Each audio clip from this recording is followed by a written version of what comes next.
La vie embryonnaire, un stock de cellules appelées ovocytes se forme dans l'ovaire à partir de la puberté et jusqu'à la ménopause. L'ovocyte est expulsé chaque mois dans l'un de ses ovaires. Il est recueilli par les pavillons de la trompe et devient un ovule. L'ovulation est donc un phénomène cyclique, mais elle représente de nombreuses étapes du fonctionnement de l'ovaire. Au début d'un cycle, certains ovocytes se préparent à être expulsés. Ils sont contenus dans des follicules. La taille des follicules augmente pendant les 14 premiers jours du cycle. L'un d'eux devient plus imposant que les autres, c'est lui qui va libérer son ovocyte le 14e jour. Après l'ovulation, ce qui reste du follicule dans l'ovaire se transforme en corps jaune. Il se maintient pendant les 14 jours suivants, puis dégénère. Et le cycle recommence. Pendant ce cycle ovarien, un autre organe change d'aspect, c'est l'utérus. Pendant les 5 premiers jours du cycle, sa muqueuse est évacuée.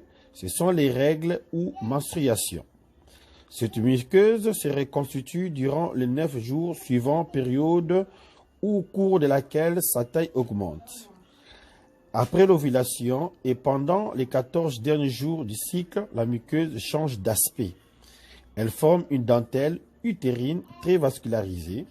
Ces transformations la rendent apte à recevoir un embryon au cas où un rapport sexuel non protégé s'est déroulé, donnant lieu à une fécondation entre l'ovule et un spermatozoïde. Les propriétés du col de l'utérus sont aussi synchronisées avec le cycle ovarien. Durant les 11 premiers jours du cycle, le mucus présent au niveau du col forme un maillage resserré qui laisse peu de chance aux spermatozoïdes de pénétrer dans la cavité utérine en cas de rapport sexuel. Quelques-uns y arrivent cependant toujours. Dans les quelques jours autour de l'ovulation, du 12e au 16e jour environ, ces maillages se relâchent. On dit que le mucus glaire cervical devient filant. Il laisse passer les spermatozoïdes beaucoup plus facilement. C'est le moment où une fécondation a le plus de chances de se produire et de donner lieu à une grossesse.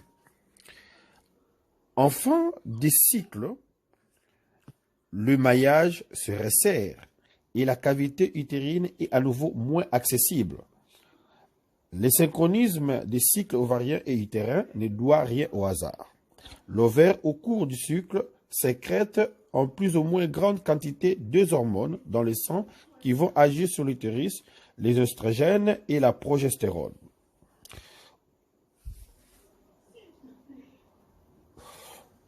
Au début du cycle, la concentration sanguine de deux hormones est très faible et c'est ce qui cause les règles.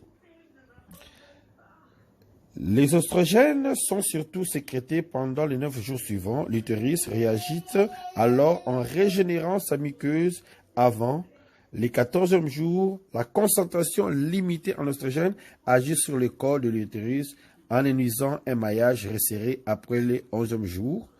La concentration en œstrogène atteint un seuil qui entraîne le relâchement du maillage de la glaire. Elle devient filante. Après l'ovulation, 14e jour, c'est surtout la progestérone qui est sécrétée. Cette hormone induit les transformations de la muqueuse, les retours des maillages serrés de la glaire cervicale.